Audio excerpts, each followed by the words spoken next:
Welcome to Smack Talk with Ramna. Let's start the discussion of the day. Today, I will be addressing the question asked to me personally on Gmail. So, the first question that was asked was about what is persona. Persona is a social mask that we human beings wear in order to hide our true self from the outer world. persona एक इस किस्म का हमारा मखौटा या mask है जो कि हम आम तौर पर सोशली लोगों से इंटरेक्ट करने के लिए अपने ऊपर डालते हैं, और ये मास्क जो है वो किसी से भी इंस्पायर करके जो है वो बनाया जा सकता है। इसको जो है वो इंसान खुद डिज़ाइन करता है। That could be based on his any personal favourite character और हिज इमेजिनेशन और maybe his true believes और फेथ ही हैव्स।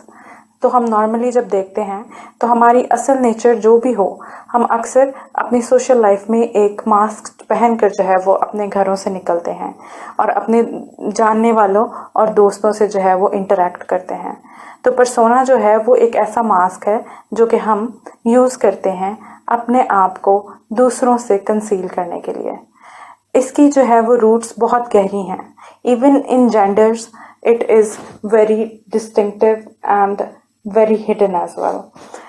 और जब हम जेंडर की बात करते हैं तो नॉर्मली जब हम देखते हैं, एक सादा सी छोटी सी एग्जांपल मैं कोट करूँगी कि इवन इन कलर चूजिंग, कि अगर कोई जो है वो मेल जो है वो कहता है कि मुझे पिंक कलर पसंद है, तो हमारे यहाँ पर आम तौर पर लोग जो है वो उसको कहते हैं कि पिंक आपको क्यों पसंद है, पिंक तो लड़कियों का जो है वो फेवरेट कलर है, so you can't like that pink colour.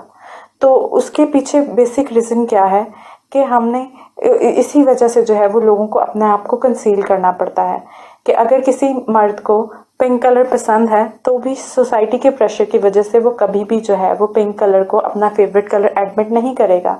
He will wear a persona on himself, कि वो लोगों को यही बताएगा कि blue colour is my favourite और any other colour that shows masculinity वो मेरा फेवरेट है। This is a very simple as small example, लेकिन सोसाइटी के प्रेशर्स इस एग्जाम्पल से बहुत ज़्यादा बड़े हैं और इतने कम्प्लेक्स हो जाते हैं कि उनको समझना हमारे लिए कभी कभी मुश्किल हो जाता है। इसी वजह से हम उन चैलेंजेस को और उन सोसाइटी के प्रेशर को जो है वो अपने ऊपर से जो है वो हटाने के लिए एक पर्सोना वेयर करते हैं ताकि हम सोसाइटी में ईजिली एक्सेप्टेबल हों, लोग हमें एक्सेप्ट कर लें और हमारे लिए किसी भी किस्म का जो है वो प्रॉब्लम ना हो। This is all about persona. लोग अपने डिप्रेशन को अपने पर्सोना के पीछे क्यों हाइड करते हैं? Depression is all about sense of loss. जब भी इंसान अपनी ज़िंदगी में कुछ अचीव करना चाहता है या कुछ हासिल करना चाहता है या किसी भी किस्म के रिलेशन को मेंटेन करना चाहता है और वो उसके अंदर नाकाम होता है, तो उसके अंदर एक naturally sense of loss create होती है। ये सेंस ऑफ लॉस ही आगे चल के हमारे लिए डिप्रेशन का बायस बनती है। लोग अपने पर्सोना के पीछे अपने डिप्रेशन को इसलिए हाइड करते हैं कि वो अपनी सेंस ऑफ लॉस को जो है, अपने लॉस को जो है वो दूसरों के साथ शेयर नहीं करना चाहते, क्योंकि लोग उसको शायद उस तरह से समझ नहीं पाते। लोग आपकी ग्लूमीनेस और सैडनेस को जो है वो फन के तौर पर लेते हैं और उसके लिए आपको कभी कभी बुली भी किया जाता है।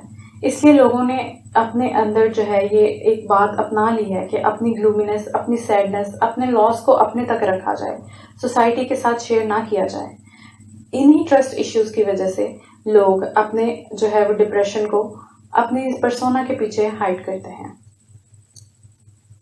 डिप्रेशन में मुब्तला लोग अक्सर सुसाइड जैसा संगीन कदम क्यों उठाते हैं? हमें ये समझने की ज़रूरत है कि हर इंसान की ज़िंदगी में क्राइसिस और कॉन्फ्लिक्ट कॉन्टीन्यूसली होते हैं। चाहे इंसान कितना भी कामयाब क्यों ना हो जाए तो भी उसे मुख्तलिफ चैलेंजेस, क्राइसिस और कॉन्फ्लिक्ट्स का सामना रहता है। लेकिन जैसे ही किसी भी इंसान की ज़िंदगी के अंदर डिप्रेशन दाखिल होता है तो वो अपने सेंस ऑफ एक्नॉलेजमेंट को जो है वो खो बैठता है, वो प्रॉब्लम सॉल्विंग एबिलिटी को जो है वो खो बैठता है। और यही वजह है कि छोटी सी या माइनर सी प्रॉब्लम भी जो है वो उसको एक बड़ा पहाड़ जो है वो नज़र आती है। इसी वजह से ये छोटी छोटी प्रॉब्लम्स जो है वो मिल मिलाकर उसके लिए एक इतना बड़ा और इतनी बड़ी प्रॉब्लम क्रिएट करती हैं कि वो अपनी ज़िंदगी के अंदर जब लोग उस तक रीच आउट नहीं कर पाते या किसी तरह वो सोसाइटी तक रीच आउट नहीं कर पाता या किसी तरह से जो है वो इसको सॉल्व नहीं कर पाता, तो वो एक वाहिद हल जो है वो यही तलाश करता है कि वो इस दुनिया से जो है वो रुखसत हो जाए।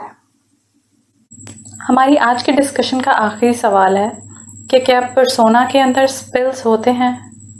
तो उसके लिए हमें ये समझने की ज़रूरत है कि पर्सोना जो है वो ज़रूरी नहीं कि हमेशा पॉजिटिव ही हो। पर्सोनाज नेगेटिव भी हो सकते हैं और कभी कभी चैलेंजिंग भी। और ये भी एक हकीकत है कि पर्सोना के अंदर स्पिल्स ज़रूर होते हैं। क्यों? क्योंकि कोई भी अपनी ह्यूमन नेचर को पूरी तरह से कंसील नहीं कर पाता। हम कोशिश करते हैं कि हम अच्छी तरीके से एक्ट कर सकें, अच्छे तरीके से बिहेव कर सकें और अपने आप को कुछ ऐसा पोर्ट्रे कर सकें जो कि हम दरअसल हैं नहीं, लेकिन उस पर्सोना के अंदर हमेशा स्पिल्स होते हैं। और उनको जो है वो समझने के लिए हमें हमेशा एक बात याद रखनी चाहिए कि जितने भी पर्सोना वेयरिंग पर्सन्स हैं वो हमेशा जो है इंट्रोवर्ट्स होते हैं और वो कभी भी आपको डायरेक्टली आकर जो है वो अपने बारे में नहीं बताएंगे, अपनी फीलिंग्स के बारे में जो है वो नहीं बताएंगे। वो अपने आप को पूरी तरह से आपके साथ एक्सप्रेस नहीं करेंगे, बल्कि वो इंट्रोवर्ट होंगे और अपने काम से काम रखने वाले ज़्यादातर लोग होंगे। यही वजह है कि लोग जो है वो काफ़ी देर तक जो है वो किसी की ट्रू नेचर को अंडरस्टैंड नहीं कर पाते और अक्सर क्रिमिनल्स भी जो है वो हमारी सोसाइटी के अंदर बहुत देर तक छुपे रहते हैं और उसके पीछे वजह यही होती है कि वो अपने पर्सोना को बहुत अच्छी तरीके से कैरी कर लेते हैं और स्पिल्स को जो है वो लोग नोटिस ही नहीं कर पाते। ऑस्कर वाइल्ड की एक सेइंग है जिसमें वो कहते हैं कि nowadays there is price of everything but value of nothing. तो इंसान जो है वो एक दूसरे की फीलिंग्स को जो है वो वैल्यू नहीं करता और इसी वजह से उन स्पिल्स को जो है वो गैदर करना हमारे लिए बहुत मुश्किल है और हम लोग जो है वो नहीं जान पाते कि अगला किस चीज़ से सफ़र कर रहा है। अगर आप जो है वो किसी इंसान के अंदर जो है वो देखते हैं कि किसी तरह से वो उसके चेहरे पर हंसी जो है वो एकदम से यकदम से जो है वो गायब हो जाती है या किसी तरह से वो हंसता हुआ या आम तौर पर बात करता हुआ किसी तरह से सैड हो जाता है या ग्लूमी हो जाता है या अपनी फीलिंग्स के जो है वो वर्ड्स के थ्रू अपनी फीलिंग्स को कुछ इस तरह से एक्सप्रेस करता है कि हमें सैडनेस की जो है वो उसमें से स्मेल आती है, तो हमें जो है वो उसका जो है वो हाल पूछना चाहिए कि वो क्या सफ़र कर रहा है। क्योंकि अगर हम आज रीच आउट करेंगे तो शायद हम उसे हेल्प आउट भी कर पाएँ, लेकिन अगर हम उन स्पिल्स को गैदर नहीं करते, हम उनके ऊपर जो है वो तवज्जो नहीं देते, तो हम कभी भी जो है वो उस बंदे की ट्रू नेचर को, उसकी ट्रू फीलिंग्स को जो है वो कभी समझ नहीं पाएंगे और कभी भी जो है वो हम उन स्पिल्स को गैदर करके पर्सोना से पीछे जो रियल पर्सनालिटी है उस तक नहीं पहुंच पाएंगे। पर्सोना के स्पिल्स होते हैं, लेकिन उनको गैदर करना और उनको समझना हमारे ऊपर डिपेंड करता है। अगर हम लोग जो है वो दूसरों की फीलिंग्स का एहसास करेंगे और उनको जो है वो वैल्यू करेंगे, तो हम ज़रूर उन स्पिल्स को गैदर करके अगले इंसान की जो है वो हेल्प कर सकेंगे।